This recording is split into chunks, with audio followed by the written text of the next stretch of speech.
Hey, welcome back. Today we are going to cover another very important landmark judgment, that is KM Nanavati versus State of Maharashtra. Okay, but before I proceed, let me tell you the quickly what are the points I will be talking about. The first point I will be talking about the exception one to first to section 300. Okay, the sudden provocation, that part I will be talking about. 304, that is culpable homicide not amounting to murder part, and I will be also talking about the rule of interpretation regarding the harmonious construction, because here is there any conflict between article 161, the clemency power of the governor, and the article 142, that is in the interest for the complete dispensation of for complete justice, supreme court may pass any order or decree. So that part. So if you have the Bear Act, if you have the IPC, if you have the Constitution of India, you please read article 161, 142, exception first to section 300 and 304 also. So we will be talking about these provisions, and I will be talking about the jury trial in the 1973 very important jury trial. Earlier there was jury trial.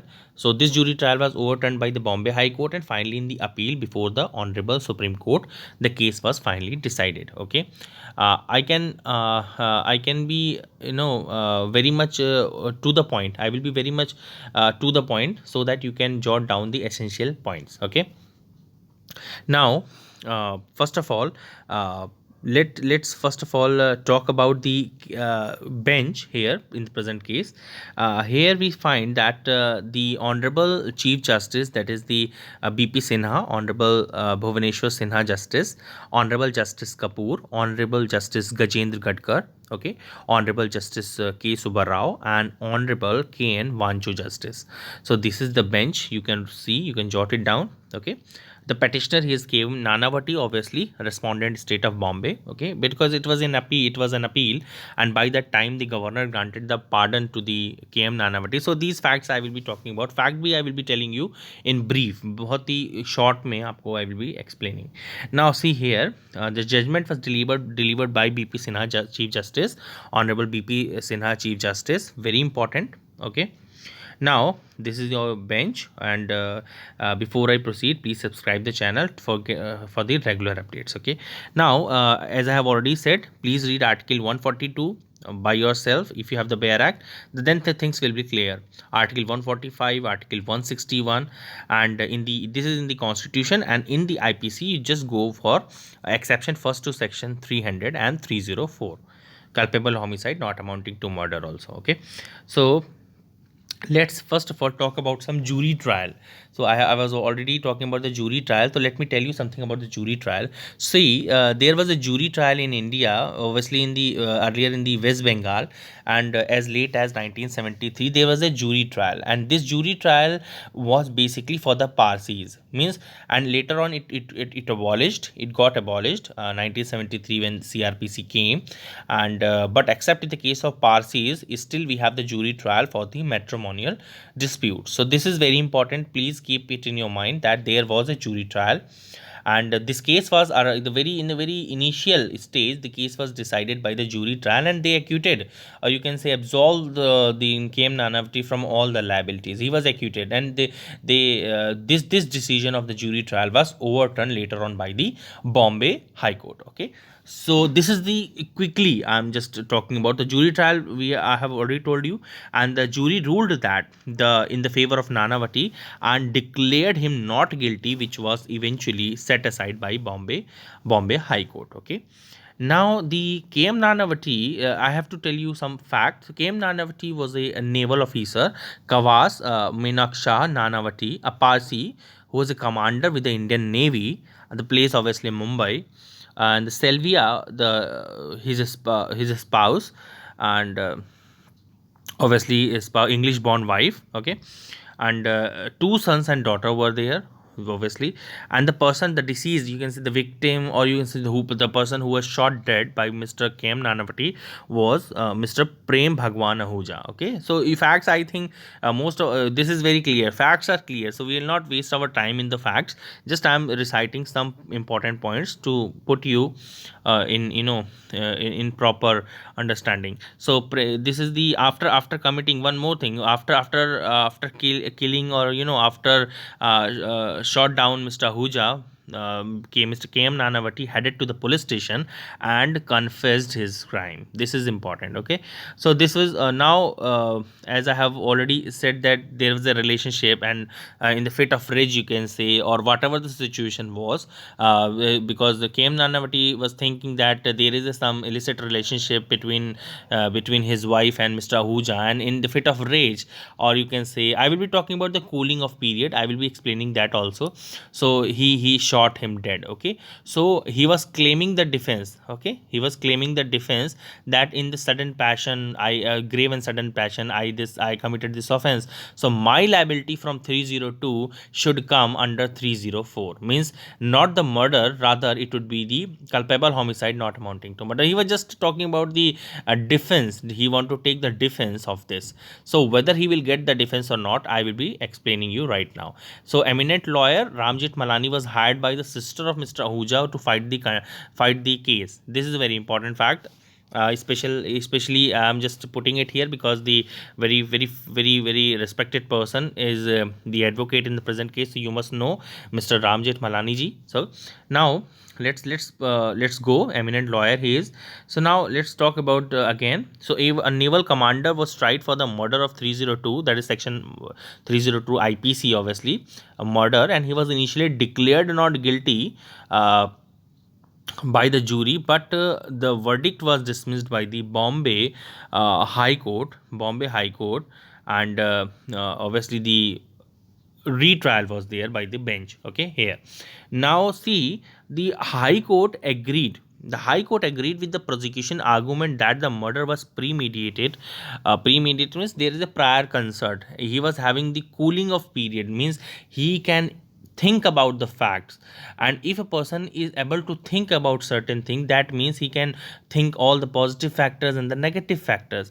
But in the case a person is in a fit of rage, means somebody कोई आपको कुछ कहता है और आप अचानक से बहुत तेज आपको गुस्सा आ जाता है, so in that case if you are acting, there may be, or he attacks on you, or in a fit of rage or sudden passion or grave sudden provocation you act, then the defense can be given to you. But the moment you go retreat, and after say 1 hour, 2 hour, 3 hours, or maybe a few days later you come back and kill somebody, so is it fine? Will you get the defense in such cases? No, obviously no, you will not get the defense, because you was having the cooling of period. आपका जो temper जो which you have lost, and now you have regained that temper. So how can you claim the defense? This is the main important point of the cooling off I was talking about. So this is the main important factor. Okay, so the prosecution argument was that it was a premeditated, and they sentenced the obviously Nanavati, K.M. Nanavati, to life imprisonment. That is obviously he was convicted under section 302, 302, that is the murder. And they have not there is a concept of diminishing liability, the doctrine of diminishing liability, so this was not applied, and no his punishment was not reduced from 302 to the 304. This is very important point. Okay, so Mr. Nanavati was finally pardoned. By the time when the High Court gave the judgment, there was a governor, or the Vijay Lakshmi Pandit. So they granted, means obviously granted the governor granted the pardon to the K.M. Nanavati. Okay, so this is actually the quick. I am just telling you the quick part. I will be coming on to the issue. Just wait for that. So. And this conviction of the Bombay High Court was also upheld by the Honorable Supreme Court of India. Okay, so now I will be talking about the issue number 1. Whether the K.M. Nanavati shot Mr. Ahuja in the heat of moment, or whether it was a premeditated murder. So this is the first issue. For that, I will talk about the test of the grave and the sudden provocation. Now, as I have already explained, so let's first read the exception. Exception 1 to section 300. When you have the cursory reading of this, you will find that the sudden and the grave provocation, when the person losing his self-control by the sudden and the grave provocation causes the death of the person who gave the provocation, or any other person, due to a mistake or an accident, then he will be liable for the culpable homicide, obviously not amounting to the murder. Means the benefit of exception 1 to section 300, if it is given to you, then the conviction will alter from section 302 to section 304. अगर आपने prove कर दिया, means obviously the when the prosecution evidence will come, then 313 का वहाँ पर क्या होता है, एग्जामिनेशन ऑफ द एक्यूज होता है, and then the defense evidences will come. So during the trial, when the defense evidence will come, so at that point of time, if you will prove that my act was under the sudden provocation, the grave and sudden provocation, I was not having the cooling of period, मेरे को जो गुस्सा आया था, I was acting in a fit of rage, and I was not having the cooling of period, and my act was just at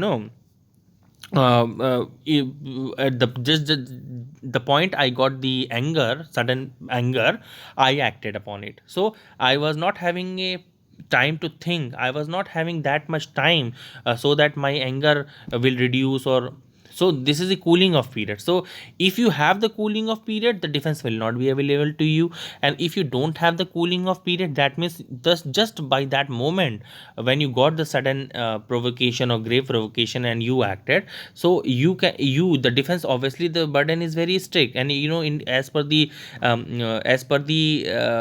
section 105 of Indian Evidence Act, the person who alleges the fact has to prove it. Okay, so also as per 102 of the Indian Evidence Act, the burden of proof keeps on shifting. Whosoever, कोई भी, चाहे either it is a defense or prosecution, who will be strongly prove the facts, then the burden of proof will shift upon the other party, and so forth. So it keeps on shifting. So 102 of Indian Evidence Act talks about the shifting of the burden of proof. Okay, just I'm putting you here and there. I'm just trying to connect your concepts. So what I'm just telling you that, yes, obviously there was no any because Mr. KM Nanati went back, and later on he came back. So obviously there was a cooling of period. His passion got reduced, his anger got reduced. So at that point of time, is it fine to give him the defense? No, he will not get the defense here in this case. So whether a reasonable man belonging to the same class of the society as the accused Mr. KM Nanavati, placed in the same situations, would be so provoked as to lose his power of self-control.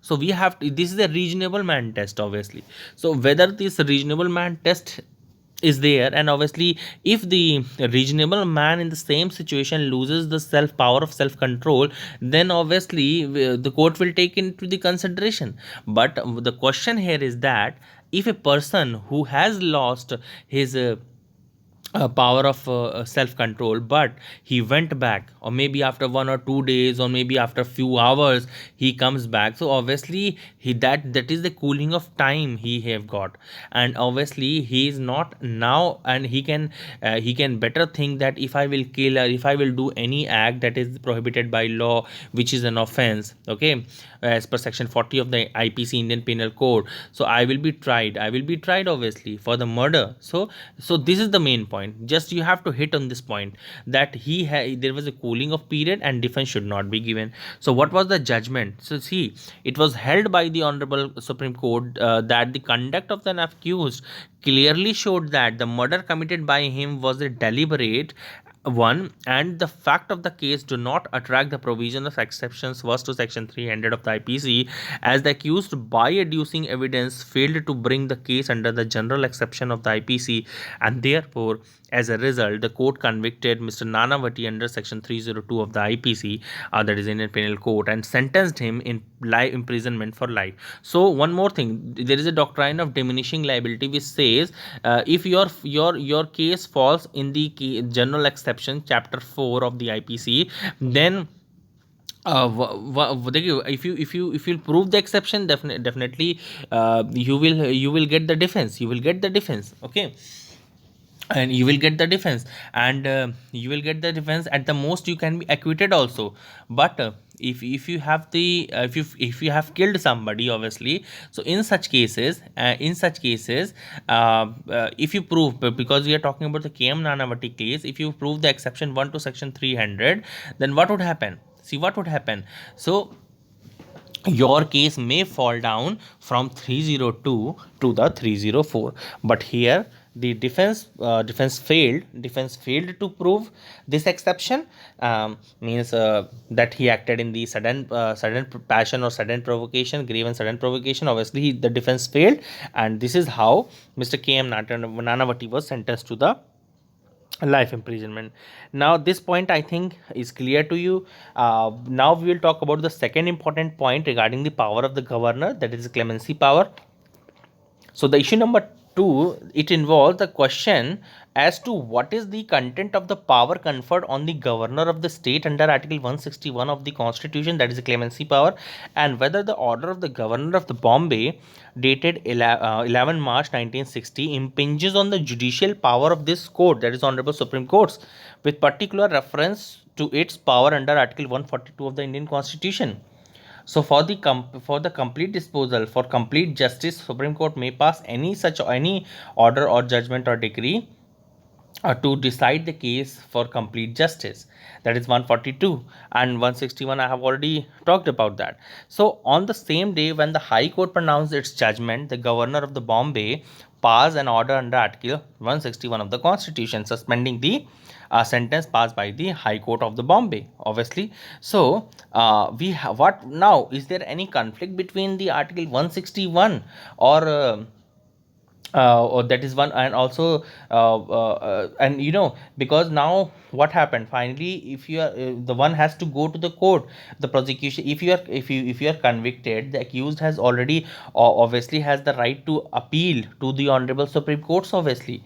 And at the same time, if the person is acquitted, the prosecution may appeal. So at the same date when the High Court of Bombay passed the judgment against the KM Nanavati, the governor of the Bombay granted the exercised this clemency power and pardoned him. Now we have to see, is there any conflict between Article 141 or under Article 142? That is, we are going to the Honorable Supreme Courts when the case is say sub judice before the Honorable Supreme Courts. So up to what extent the governor has the power to exercise this power of clemency? So for that you must know that on the principle of harmonious construction, and to avoid the possible conflict between the power given under Article 161 governor power, that is the executive power, and Article 142, that is judicial power, Honorable Supreme Court, both of which are absolute and unfettered in their respective field of operation. So obviously these are unfettered powers, and they are respective in two different distinct parts. They are okay. One is the executive power of the government, executive, the highest this is the executive obviously power. So this is special power, I must say, okay, and this is the general power, you can say. So what would, whether special power, the obviously special power will prevail. So it must be held that Article 161 does not deal with the suspension of sentence during the time that Article 142 is in operation and the matter is sub judice in the Supreme Court. So what they said, obviously the special power will prevail, and the moment the other party goes in appeal, so by till that time, governor can exercise the clemency power of the clemency under Article 161, and the moment it is filed before the Honorable Supreme Court, or the matter is sub judice before the Honorable Supreme Court of India, then governor should not exercise the power of the clemency. Are you getting my points? What I was saying is that only the date of, right from the date of judgment of the court, that is say Bombay High Court, until one person, the opposite party or the affected party, goes in appeal to the Honorable Supreme Court. So this period on the governor can exercise. Obviously, he has a special power. He can exercise, but the moment the case is now in appeal before the Supreme Court, okay, then and maybe in this period the governor had not exercised his power, but after the appeal have been filed before the Honorable Supreme Court, now the matter is now seized by Honorable Supreme Court, and now the governor should not exercise his the power of the clemency. Are you getting my points? मैं ये कहना चाह रहा हूँ कि जब आपके पास judgement आया और अपील जब हुआ, इस अपील होने के मतलब अपील जजमेंट आने से लेके और जब तक अपील किया गया है तब तक के पीरियड में अगर मिस्टर गवर्नर जो हैं अगर क्लेमेंसी पावर एक्सरसाइज करते हैं तो देन इट इज़ फाइन। लेकिन एक बार मैटर केस सब जुडिस हो गया और ऑनरेबल सुप्रीम कोर्ट के पास चला गया उस पीरियड में, तब फिर वो गवर्नर जो है इस पावर को 161 में एक्सरसाइज नहीं कर सकते हैं। ठीक है। So Honorable Justice Subba Rao, arguments I'm just reading here is that one act in the judicial field, because obviously Honorable Supreme Court, while the other act is the executive field. Okay, hence there is a no conflict, but whatever the nature of the power the governor is exercising, that power is encroaching on the field occupied by the Supreme Court. So, under the Constitution, the Supreme Court can entertain appeal, pass necessary order, perhaps under the under the rule, suspends or stay execution of the sentence. On the other hand, the governor also do have under Article 161 have power to suspend the sentence. Means these are two distinct power, but the Article 161 is a special power, and power of the Supreme Court under Article 141 is a power generally exercisable in all the cases, but governor power, let me correct here first of all before I proceed. Let me correct here. This is 142, sorry, this is 142, fine. So this may I have to correct. Okay, fine. Now see, power is generally exercisable by in all the cases, but the governor power is a special power, as I have already said. And if if there is any conflict between the general power and a special power, the special power should prevail. तो वहाँ पर special power prevail करती है. So the governor power under Article 161 operate only up to the stage when the application for a special leave is made under Article 136. Very important, and cannot interfere. Means obviously when you go to the appeal by the SLP, that is SLP 136 में, so so now in the interest of justice or for the complete justice in the case under Article 142, Supreme Court may exercise its inherent power and can pass any order or judgment or decree. So this is but 161 is a special power, mind you. So okay, so what I was saying, that the governor power under Article 161 operate only up to the stage when an application for special leave is made under Article 136. तो जब तक वो appeal जब तक नहीं की गई है, बाई दैट टाइम तो वो एक्सरसाइज कर सकते हैं. एक बार अपील में चला गया, so they cannot interfere with the authority of the Supreme Court thereafter. एक बार वो अपील में चला गया, now matter is sub judice before Honorable Supreme Court, and now it cannot be disturbed, it cannot be then can be means then it is a matter of Honorable Supreme Court of India. Okay, so this is what the concept of harmonious construction. So harmonious construction is the principle of the statutory interpretation used in the Indian legal system. When the two provisions of law seems to be in conflict, they should be interpreted so that each has a separate effect and neither is redundant or nullified, just to give effect the both I was talking about. So code under Article 142 subclause 1 is a general power exercisable for doing complete justice in any case, obviously, or a matter. But if they deal with the same matter, then Article 161 must prevail over 142. The two powers may have the same effect, but they operate distinct field and different principles. There can be a no doubt, नहीं हो सकता है कोई doubt, that it is open to the governor to grant full pardon at any time, even during the pendency of the case in this court, in exercise of what is ordinary called the mercy jurisdiction. Obviously, mercy jurisdiction is special power, obviously, to the governors, honorable governor. So we have come to the conclusion that the order of the governor granting suspension of the sentence could only operate until the matter becomes sub judice in the court on filing of the petition for the special leave to appeal. So this is very important. ठीक है, and after filing such petition, this court was seized of the case, obviously, which would be dealt with by it in accordance with the law, and it would be for this court to pass such order as it think fit, or obviously the Honorable Supreme Court of India. And finally, the governor had no power to grant suspension of the sentence for the period during which the matter is sub judice before the Honorable Supreme Court of India. So I think these two issues, first is regarding the conviction part of the Mr. K.M. Nanavati, and the second issue regarding the power of the clemency power of the governor and Honorable Supreme Court under Article 142. So these 2 points I have sufficiently make you clear, and please mention in the comment box section if you find any difficulty and how should I improve. So this is all about the KM Nanavati judgment, guys.